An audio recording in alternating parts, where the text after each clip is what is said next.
Mhm. Once more we boldly go, where many fans have gone before. Hello guys, welcome, or if you've already seen my channel before, welcome back. I am the Philadelphia Whovian, and yes, once again we're talking of that beautiful thing of Star Trek, the original series, yes, from 1960s. Oh god, I love this show. And this is continuing my ongoing set of videos where I'm going from the beginning of season 1 to the end of season 1, where I'm thinking about possibly at the end of doing all these videos ranking all of the Star Trek original series episodes, but I'll think about that later. So right now we're on our next topic, which is Miri. Okay, Miri takes place where they're on a planet, where they land on a planet, and it seems like it's like a ghost planet. Nobody's there. It's all empty. It reminds you of old Earth. And then a person comes out and attacks them, and it's like an adult who is heavily diseased. It's really scary to look at, but has the mind of a child, and then it dies. And as we eventually come across Miri. Miri is a young girl on the cusp of womanhood. And she meets up with them, and she tells them what's going on this planet. Here's what happens. There are no grups.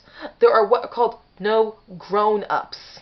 Yes, there are no grown-ups on this planet. So this planet is all run by children who spend all their time playing, and it's all about games. And sometimes these games can go in really bad directions really quickly. But yeah, it's all about having fun and playing games. But why did Miri separate herself from the rest of all these people?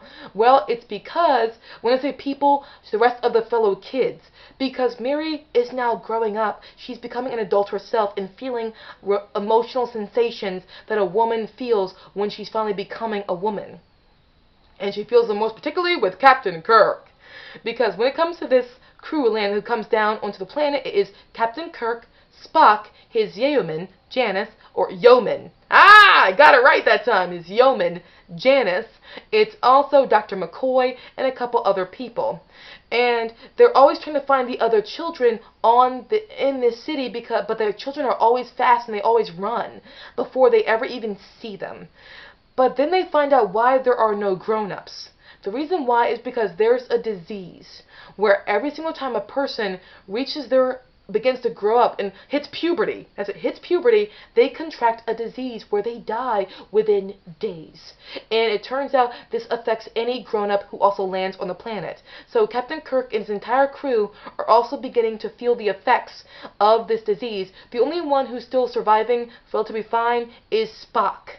Because being a Vulcan, he is a carrier now of the disease, but he is still surviving perfectly well. But eventually he probably will die as well. It will just take him a lot longer. But because he's a carrier, he can't return back to the ship either. None of them can return to the ship. They must be quarantined on this planet until they find out a cure. So Dr. McCoy finds out a cure while they're all getting worse and worse, and their tempers are rising and rising due to the illness they are contracting. And of course they find out eventually it has to do with the fact that once these children all hit puberty, they die.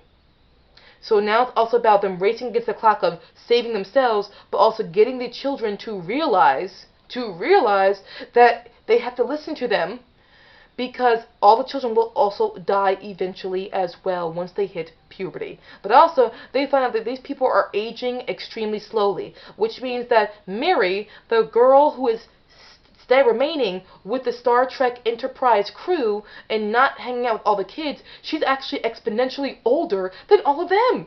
All of them. And we get to see a lot of really good character moments with this. So it's dramatic, and when Captain Kirk tries to get the kids to listen to him, they beat him and he is bloodied. It is like, whoa, but he pushes his way through, and eventually he gets the kids to see reason. And eventually Dr. McCoy does find a cure. Dr. McCoy really does, because he's Dr. McCoy. He is Bones. And a lot of really cool things, again, are unfolded in this. With, William Shatner, with him connecting to Miri. In some ways, you were a little creeped out with Miri finding him attractive because she's just so young. But then when you find out just how old she really is, you're like, oh, never mind. It's all good. It's all good. And Kirk, even at the end, says, yeah, I don't get involved with older women.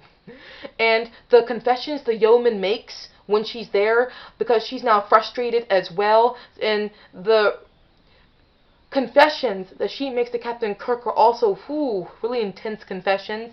And Spock, McCoy, everyone's being brought to their absolute limits. This is a very good character study of an episode.